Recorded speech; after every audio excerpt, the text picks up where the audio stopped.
And next is the discrete time signal. And here it is defined at discrete instances of time. In contrast to the previous one, it is not available throughout the time domain. So in between, we are not having any signal here. It will be available only at the discrete points. And here it is denoted by x of n. The letters are small case letters. So x of n. Here n is the x-axis parameter or time domain parameter here.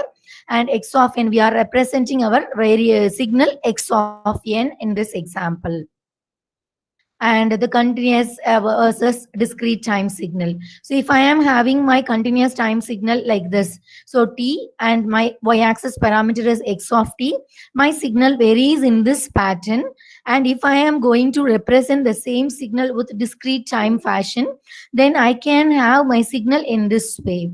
So depending upon the number of samples we are going to take, we will have our signals in the here, number of signals in this x of n. So x of n, you have to remember while writing your MATLAB program, whether you are representing your signal in continuous domain or in the discrete domain. So if you are going to represent in your continuous domain, then you have to give your signal as x of t. And if you are representing your signal in the discrete time domain, then here the signal should be denoted with the letter x of n. Please remember that.